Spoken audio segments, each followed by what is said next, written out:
Hey y'all, welcome to week 8 of your first year of drum lessons.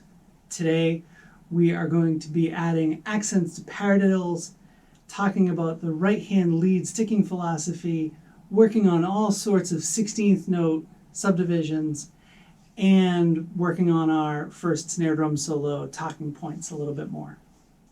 My name is Penny Larson. I am really glad to have you here with me today for our drum lesson. So let's start with the first thing I mentioned, adding accents to our paradiddles. If you noticed I'm going to assume that you all printed out the list of 40 Percussive Arts Society Rudiments. If you didn't, there'll be a link down below.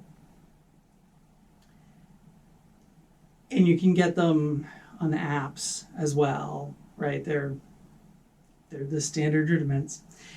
You may have noticed that the single paradiddle has an accent on the first note. And when we first learned them, we learned just the sticking pattern, which is just right, left, left, left, paradiddle, paradiddle. Today, we're going to add that accent. And we've done a couple things with accents. Mainly, we've talked about how for the accent, I need to do an upstroke and a downstroke. And if I want to keep doing accents, I'm going to do a full stroke. Remember, my technique philosophy starts with my sticks in the down at rest position, not the up at rest position. So if I'm playing like this, to do an accent, I need to lift up first. I'm not even going to give you this as a printout yet. We'll save that for next week, because let's just talk about the single paradiddle with one accent. The pattern is going to go, remember, paradiddles are right, left, left, left. We're going to change up the pattern we say a little bit. Now we're going to say down, up, tap, tap, down, up, tap, tap. Because for that first note, that's the accent. Pa, ra, did, do, pa, ra, did, do, pa, ra, did, do, pa, ra, did, do. Down, up, tap, tap, down, up, tap, tap, down, up, tap, tap, down, up, tap, tap, down, up, tap, tap, down, up, tap, tap, up, tap, tap, down, up, tap, tap, down, up, tap, tap, down, up, tap, tap, down, up, tap, tap, down, up, tap, tap.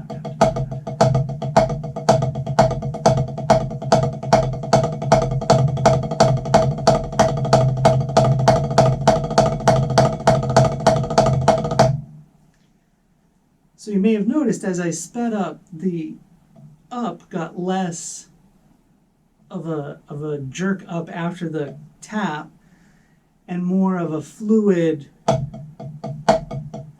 up, tap, tap, down, up, tap, tap, down, up, tap, tap, down, up, tap, tap. And that's something that's okay, and you should expect that and work that into your playing. I'm a believer that we want to work on motions that are fairly strict and specific. And then as we either speed them up or put them in context, we work on them being more fluid. The reason I am thinking so specifically is to train my hand, right, that after that note, it needs to get up, right, so it'll be ready for the next accent. Down, up, tap, tap, down, up, tap, tap, down, up, tap, tap, down, up, tap, tap, down, up, tap, tap, down, up, tap, tap, up, tap, tap, down, up, tap, tap, down, up, tap, tap, down, up, tap. Right, so there it is, a little bit more fluid. But I encourage you to work on it in a little bit more, I don't want to say rigid, but a little bit more strict and precise way.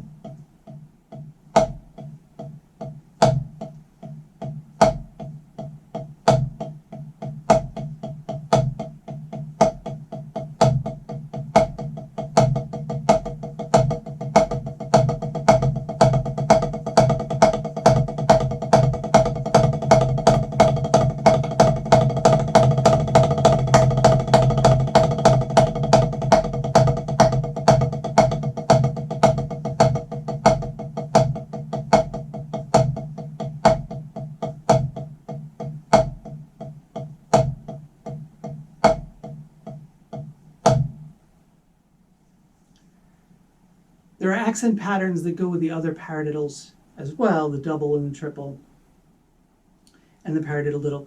We're going to save those for next time. I just wanted to get you thinking about paradiddles with accents for now. That's pretty much our accent work for the day. And reminder how important paradiddles are to everything we do. Okay, so next, I do have some printouts for you today.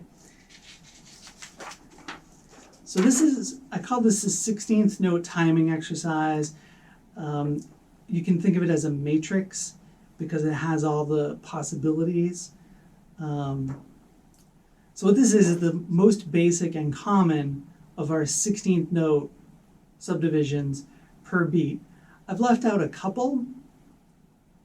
For example, eighth notes would be 2 right hands, and all the offbeat 16th notes would be all left hands, and I've left those out, but most of the other variations are present here. And these are the patterns that I feel like people have the most trouble reading. They see these patterns and they freak out, right? And so we're going to talk about each one individually.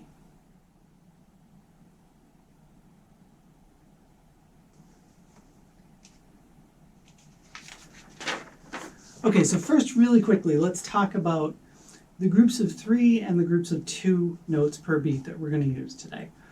4 is pretty self-explanatory. It's just all the 16th notes, 1 E and 2 E and Likewise, the single notes are pretty self-explanatory. We'll talk a little bit about how they work with their rests and what kind of notes they are, but the groups of 3s and 2s are the ones that require a little bit of explanation. The first one is, we call this 2 16th notes and an 8th note. And the 8th note takes up 2 16th notes, right? So I've got 1 E and that 8th note takes up the and the So we play the first 3 out of 4 16th notes. The second one we're going to see is an 8th and 2 16ths.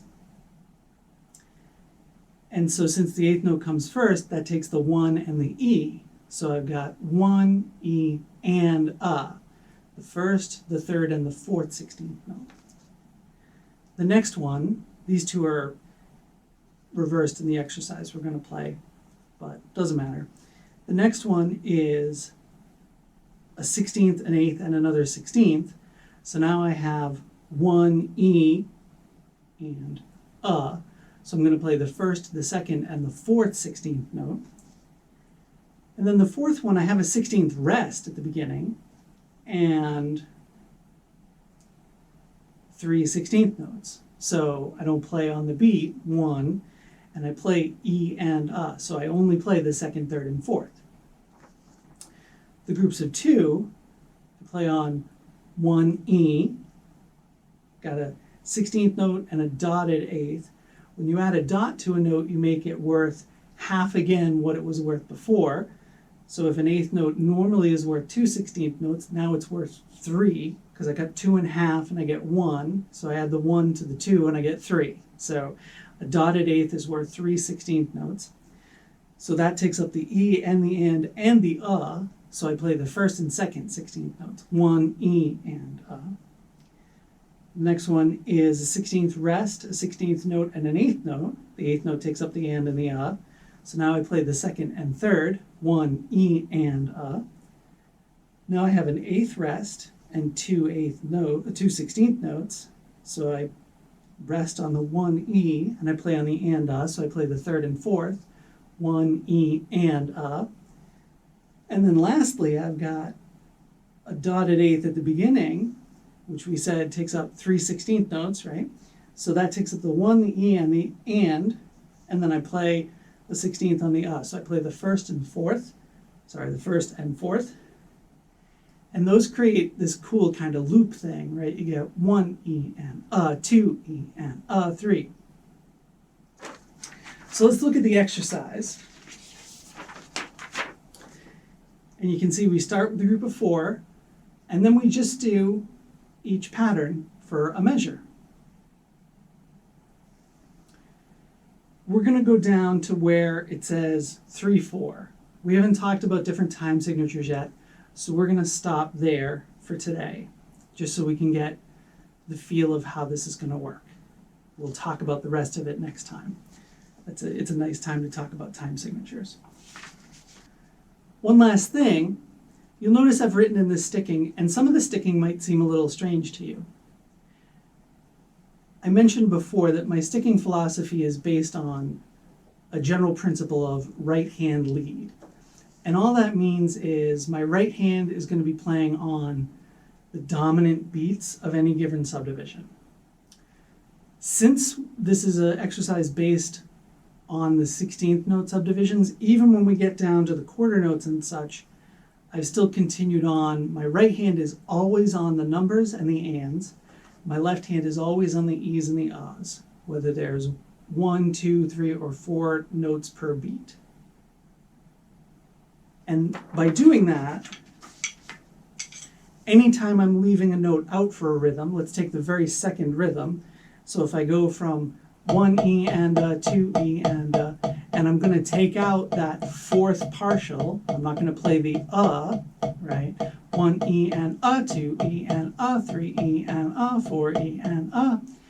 So it would be played by my left hand, so I'm just taking that out, which means my right hand is still going to play on the and then the next beat, 1 E and a, 2, right? 1 E and a, 2 E and. It might seem weird that we're doing 2 rights in a row, but if you think about that we're playing all the numbers and the ands with our right hand, your right hand can just get into a flow, and likewise your left hand can just get into a flow, and it's just a matter of starting and stopping them. I mentioned before, this isn't the gospel one way to do a sticking philosophy. This is the way that makes sense to me and works for me and that I like best. There are sticking philosophies that are more based on an alternating kind of philosophy, and those are perfectly valid. What is the most important is that you pick a sticking philosophy and you kind of learn to use that before you vary what you're doing. If you have a firm grounding in your sticking approach, then whatever you want to play, there's going to be a way for you to figure out sticking that makes sense. Okay, so let's give this a try. I'm going to have the metronome at a pretty mellow 70. I'm going to have the subdivisions playing 16th notes for us. I'm going to count out loud, so we'll be able to hear all those partials. After that, I'll play it without the 16th notes so you can see how that sounds too.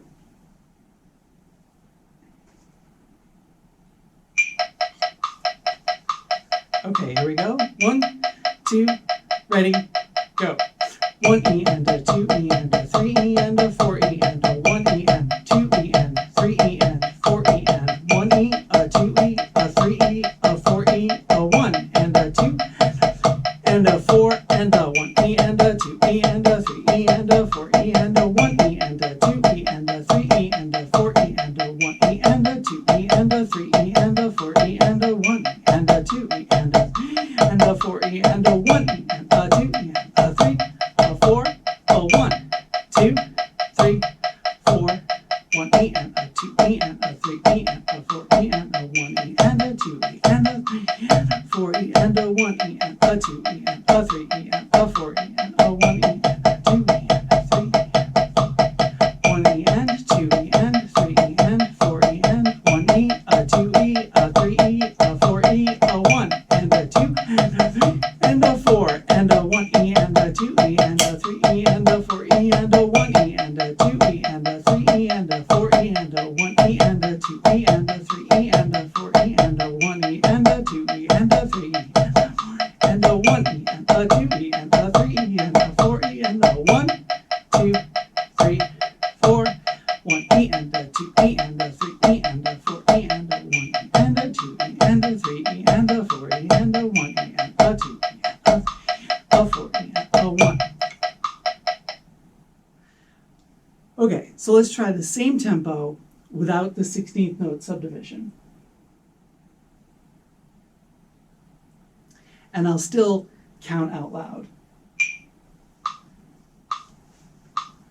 1E and a 2E and a 3E and a 4E and a 1E and a 2E and a 3E and a 4E and a 1E and a 2E and a 3E and a 4E and a 1E and a 2E and a 3E and a 4E and a 2 and a 3 and a 4 and a 1E and a 2E and a 3E and a 4E and a 1E and a 2E and a 3E and a 4E and a 1E and a 2E and a 3E and a 4E and a 1E and a 3E and a 4E and a 1E and a 2E and a 3E and a 4E and a 1, 2, 3E and a 4E and a 1E and a 2E and a 3E and a 4E and a 1 and a 2 and a 3E and a 1E and a 2E and a 3E and a 4E and a 1. I'm going to do the same thing a little bit faster without the 16th subdivision and without me counting, just so you can see how it sounds.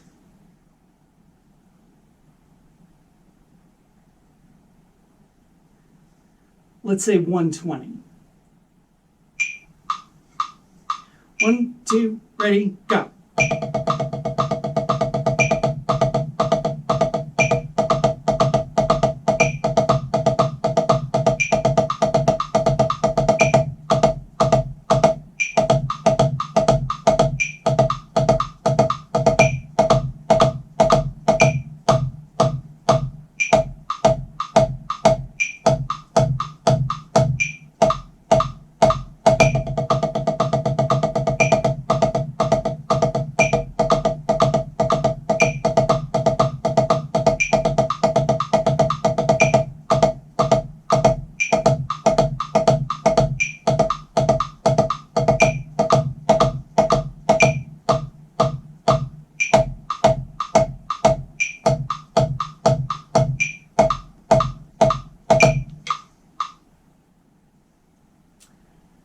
I recommend you play all of these patterns slowly and take each one and do it repeatedly before you put the whole exercise together.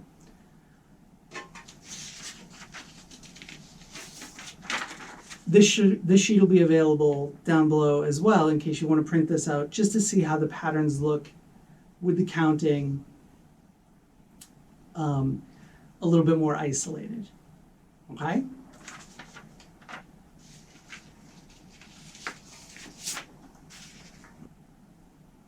Okay, lastly today, we're going to go back to our simple little snare solo talking points. And again, this is possibly one of the more simple snare solos you'll ever see, right? This is totally designed for you, after 2 months of playing drum lessons, to be able to play something that approaches a piece of music using what we've learned so far. Quarter notes, quarter note rests, eighth notes and eighth rests, and a little bit of dynamics. So let's talk about the dynamics today. Last week we just did the pattern.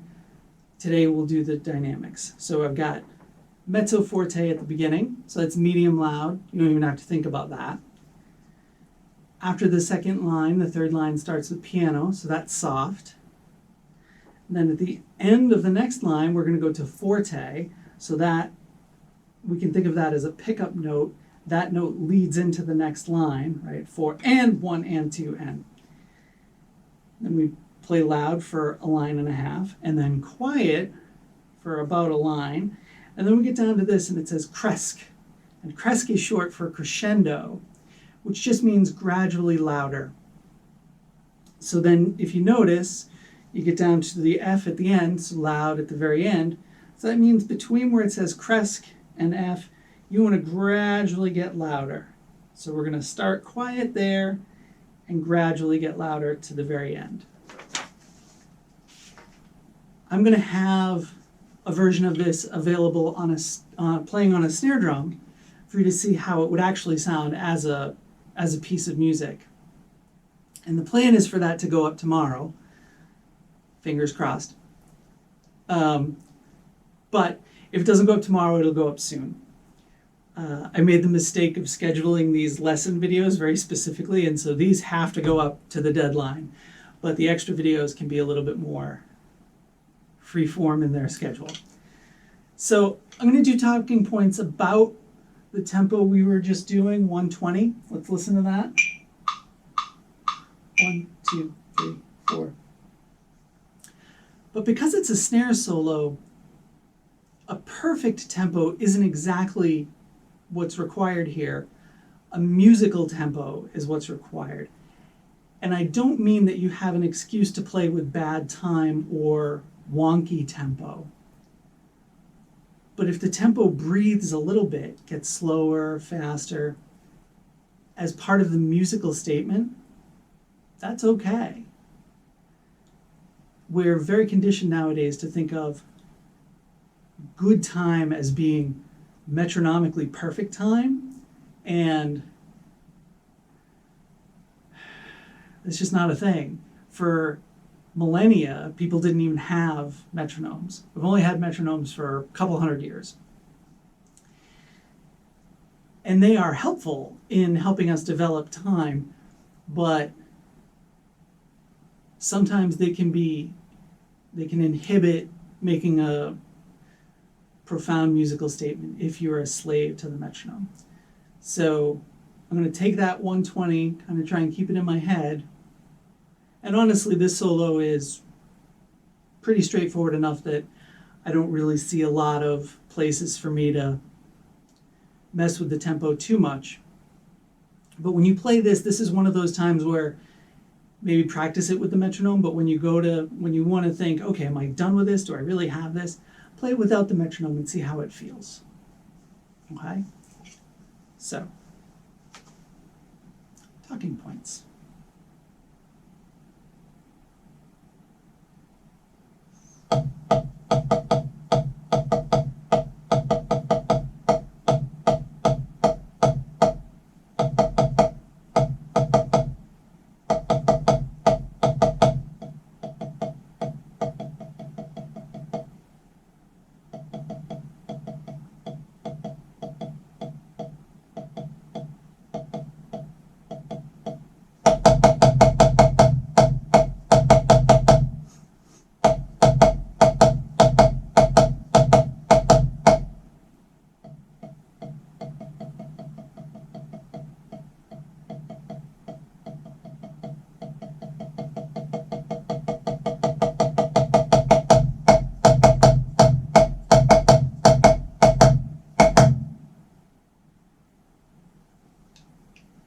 Okay, so that's a general idea.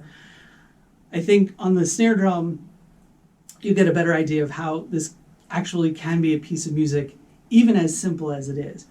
Remember, so much music that people love, folk music, pop music, is really very simple. It's not about how difficult it is.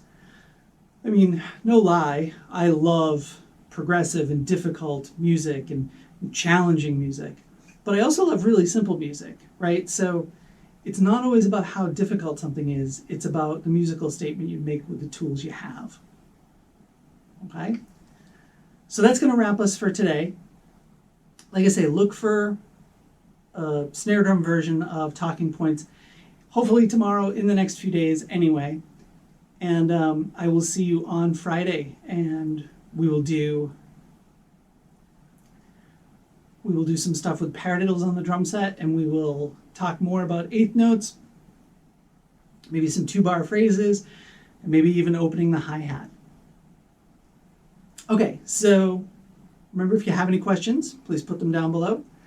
Give me a like, subscribe to the channel, hit the notification bell. Questions, comments, whatever. Yeah, I guess that's it. So, I hope you guys are still liking the lessons and still staying with me. I know the pace is a little bit accelerated. I've realized we are way ahead of where I usually am with students after 2 months. And that's because I'm relying on you to go at the pace that makes sense for you. And I'm expecting all of you to be perfect students, right? So every week you're mastering everything I give you. And we're just plowing ahead, right? Okay, so I'll see you on Friday and we'll plow further ahead. All right, take it easy, you guys. Love you. Bye.